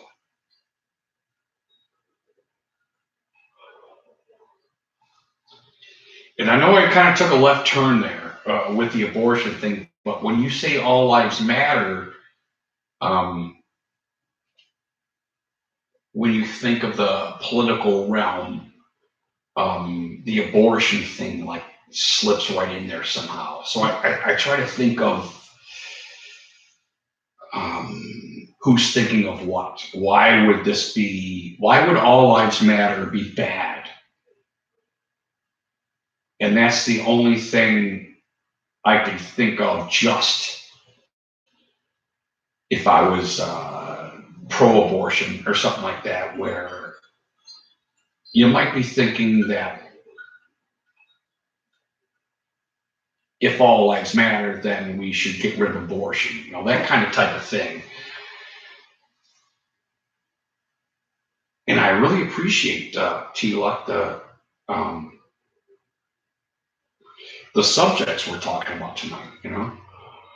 I really do. And I'm gonna take a little bit longer smoking, because I'm trying to think a little bit. I'm trying to be as on the job as I can, as a host, because I think you guys are awesome. I appreciate you guys being here. And I don't want to, what do you call that? Not perform in a certain sense, be impotent intellectually. So I cannot see the board right now because I am smoking. And we don't smoke in the house here, so I'm tipping out the slide glass door here.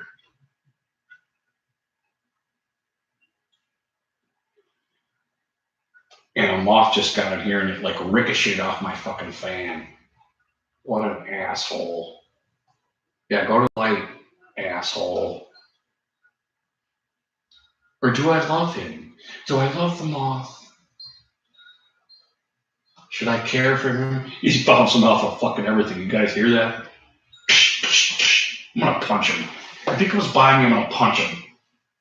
In the fucking air. Like fucking Jackie Chan. Get over here. Moth. Assholes. You know, you guys are already out, you fucking moths. It's fucking 45 degrees out there, and you guys are fucking around already by lights. Fucking assholes. But I love you because you're nature. I'm just gonna punch you if I see you. Which comes naturally.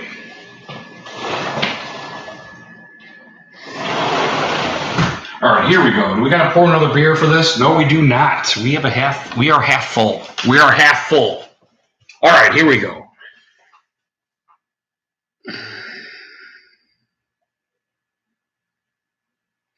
Ooh, my wind chime. That's wonderful. Oh, is that German? God damn it, Bob. You know, you're whooping my ass, dude. You're whooping my ass tonight. With your warmth and your, you know. All right. All right, guys. I think we zeroed out. I appreciate it, T.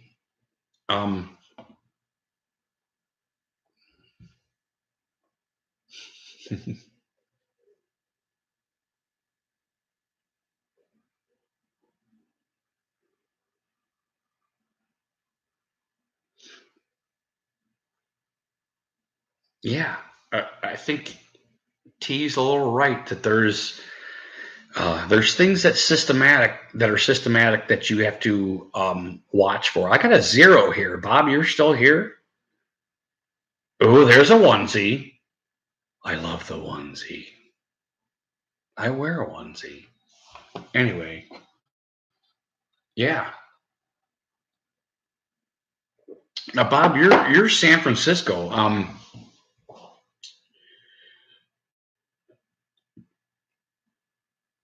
EC2? Yeah, it's probably my fucking garbage fucking computer. It sucks balls. Anyway, what would be your political category? Let's call it categories because we're no matter what you say, you know, what's your group? What's your group, T? What's your group, Bob? You guys that are here. It's okay, Bob. I get it. Yeah, independent T. You know, in this fucking day and age, even, you know, liberals, Republicans alike, they all kind of fall into this independent thing. I don't particularly like it because I am right wing. You know, I'm a right guy. Not that everything I say is right, but a lot of people do the centrist thing, and I get it, man. You know, you start kind of like going, well, you know, you see the end of your spectrum. You're like, wait a minute. You know, I don't know if I dig that, and I think it's a natural thing. T, look, you don't have a category. Well, that's good, buddy. That's good. All right, Bob. Yeah. See, I would have thought you would be Democrat, and I don't mean to just associate you with Sanford's shithole, which I love. You know. Right. And you know what? I think a lot of us are open minded. To be honest with you, I don't mean to keep adjusting my glasses, but you know, I can't see. It's the difference between seeing and not seeing. But and that's too bad. It is strange. Over, you know, how old are you, T Luck? If you don't mind me asking, or Bob. Bob, you're 22, maybe 23.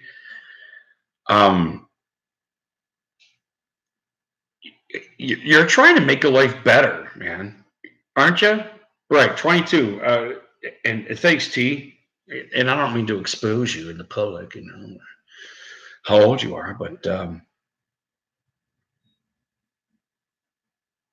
that's going to happen. If you think about this, man, you get hurt, or what do?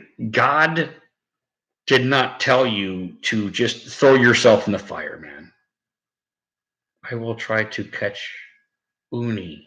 I don't know what yoon is. Is that some kind of San Francisco treat or something? Oh, it's Ron. Sorry, Ron. Oh, next week. Here we go. Yeah, Ron, get some sleep, brother. I know you're a driver, man, and we love our fucking drivers, man. Right behind the military, dude. I'm telling you, you guys are awesome. You guys bring us all our shit. You guys bring me my beer, man. You know what I mean? I can walk down the street, get me some beer, walk home, and I don't even need a car. I don't need anything. I don't need Uber. You know.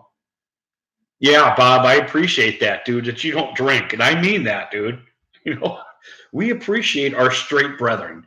This, well, I don't really have too much to say about that, other than we love you here, Bob. We do.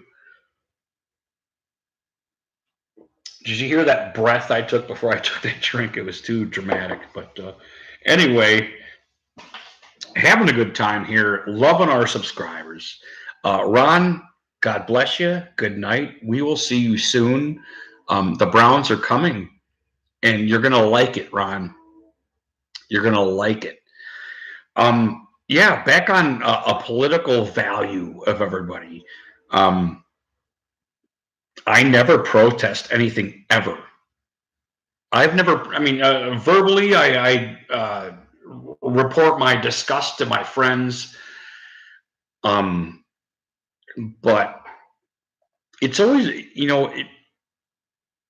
this has been going on for a long time.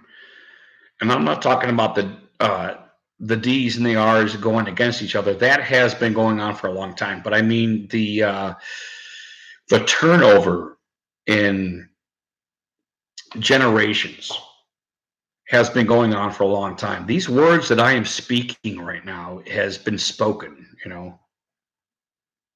Oh, I like Mountain Dew. I like the Sunkist, man. The Sunkist makes them I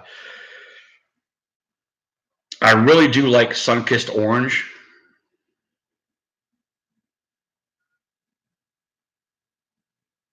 Yeah, that's I think it's back on the scheme that you were talking about, the systematic embrace, I think, with Democrats and Republicans. One of the political attacks is to make sure nothing gets done ultimately. And I don't, as a, I think I want to call myself a libertarian more than a conservative, but that is a lot of their tactics on both sides, is to make sure, when Barack's in office, you want to stop him from doing everything that he does because he's a socialist. If Trump's in office, he's not a conservative. So it's a little weird, but let's go back to George Bush. Everybody thought he was a conservative. So what did Congress want to do? They want to stop him from doing everything that he does. Congress and the presidency is very strange, man. Yeah, you really got to watch what's coming up, man. There's no doubt. I do not think Trump's Hitler. I do think he is a capitalist corporatist, maybe, and that's a little weird. I am pro-Trump because I do like the America First thing. I do dig that.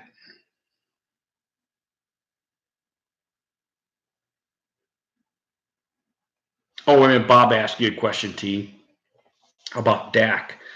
Because I think you guys were looking at like 30 million or something like that.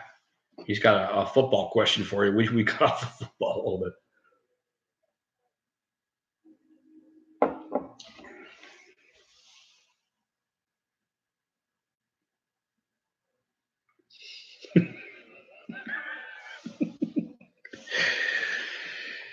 Oh, that's funny. That's funny. Yeah, T. Yeah, Dak's going to have to be paid. He's going to have to be. Jesus Christ, do I have to piss already? Was I flapped my big ass lips that long? But, you know, with this conversation, though, yeah, I think everybody's kind of realizing what happens when you start overpaying quarterbacks, and you kind of have to because the market is asking for it. A lot of detriment comes to teams when you start paying, you know, and there's too many quarterbacks that have succumbed to, okay, well, I'm the guy, blah, blah, blah, you know, and we'll just kind of keep on rolling from here. And it's like, you're not rolling, you know, you're a square. You're not a fucking round. You're not a tire. You're not rolling anywhere. You are square. You have, we are working with block pegs here, you know, and we're stumping along. We're stumping downhill with our fucking square wheels. So what do we do? You know, it's not going to stop by any means. If it's a free market, maybe we'll have some kind of Keanu Reeves quarterback out there that'll say, you know what, you know, I make good money. I know I'm going to make more money. I'm going to say we need more. Is it who is that? Tom Brady? Maybe. Who's that dude for Colorado? The Denver Broncos. Who was that dude that sacrificed his pay to get a better line?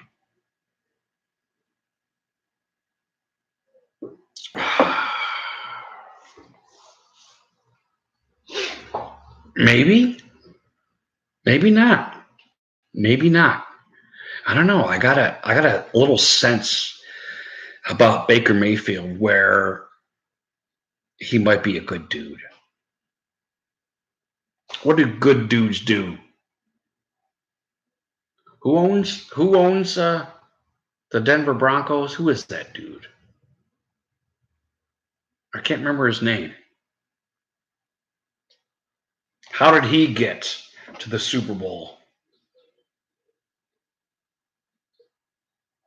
Pretty sure he sacrificed some of his pay to get a better line. I could be wrong.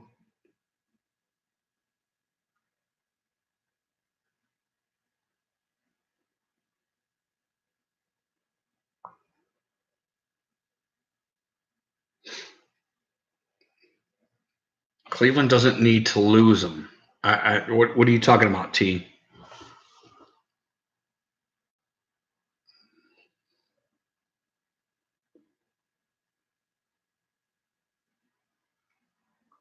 Talk about the big man. He's got what 2-3 years before his contract's up.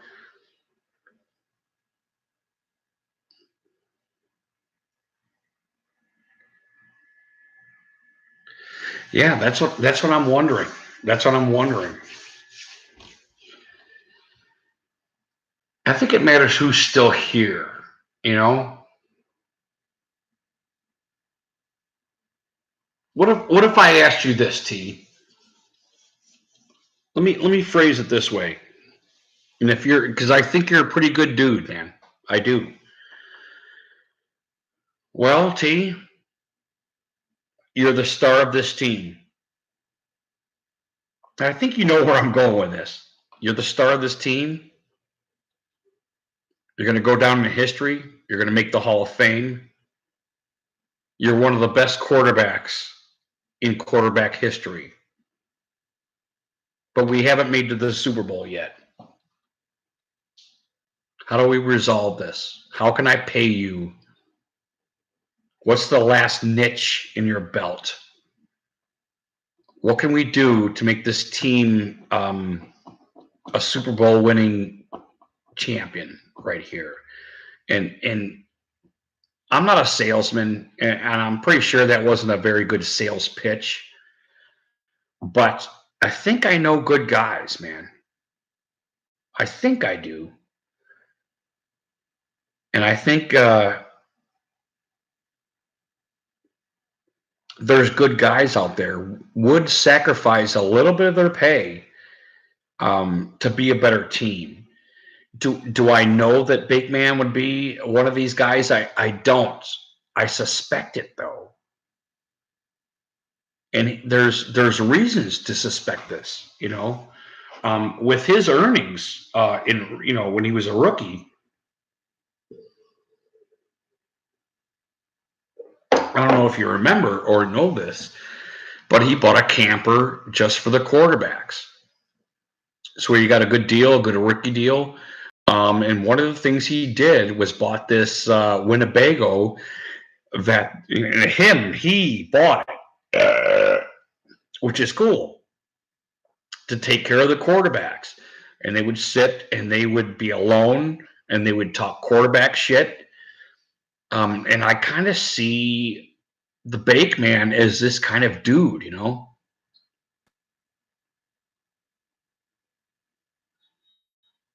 Yeah, I think it kind of has to be in this day and age. If you want to be the best,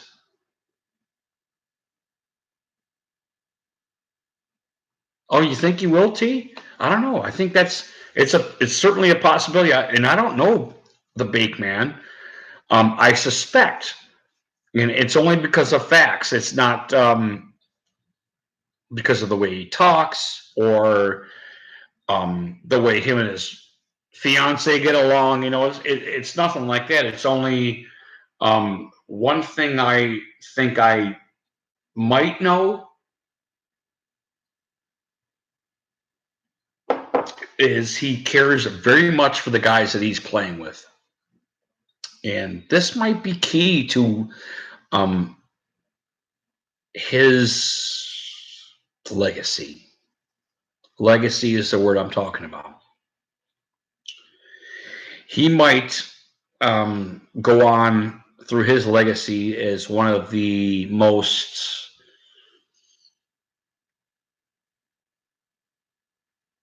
grunt-friendly quarterbacks of his time. And I think that he knows this. I think he knows what's going. I think he knows what's coming. I don't think Baker is like some kind of retard, by any means. I think he's a very smart. I think he knows this environment that is here in Cleveland. I don't think he just sits back and thinks that, well, I'm the quarterback, I'm the best, I'm number one, blah blah blah. I do everything right. I don't think he's that guy. I don't think he's an Aaron Rodgers type of ego. I think his ego is big. But it's different.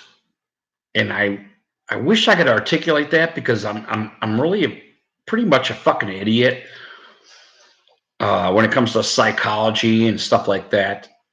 But that's the kind of impression that I get, that he is a player's player, if that makes any sense. And I need another beer, and I got to piss and have another half a smoke. And I totally appreciate you guys hanging on and bullshitting about some Browns and some politics and beer, or not. So we have another beer, and we are going to pour it, and it is delicious. Oh, we're gonna go feverishly. We want Big Ed. We do. We got it. We got Big Head. I am gonna piss. Put you back in your little holster there, pal. Talk to me, pal. Nice big head. Look at that. Isn't that fun to blow? That. I'll be right back. I'm gonna leave you alone to talk with them. Tell them.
All right, fellas, I'm back.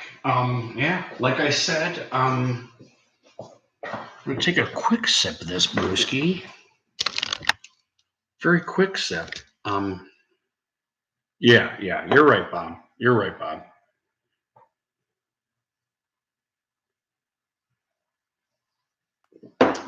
Give me a second. I'm gonna smoke. If we zero out, that's fine. It is late. And we are talking politics. We're talking football, bake man, all kinds of stuff. And it is late, man, and I get it, man, if you guys want to go down, but I appreciate you guys sticking around, man. You know I love you guys. I'll be back. I'm going to smoke a cigarette. This one right here. Look at that. I rolled that myself. See that? Bam. Okay, Bob, be safe, brother. Yeah, it was great having you around, T. I appreciate it, guys. Mullins, all you guys that stopped by tonight, 8, we love you guys. You know that. Be safe, man. All right.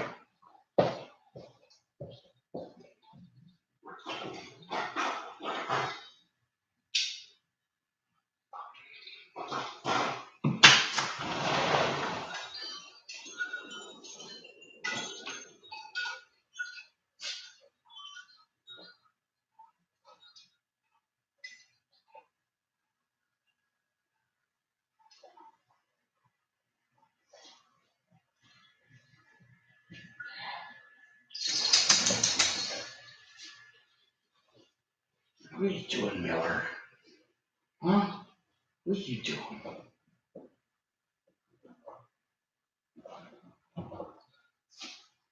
You're a sweetheart. You're a sweetheart.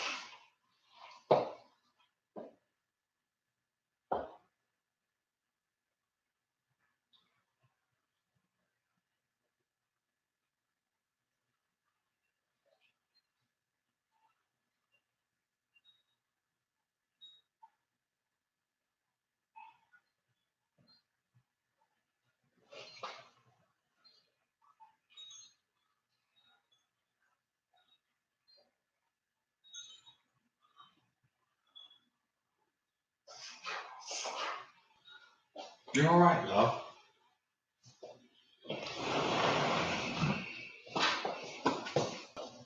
All right.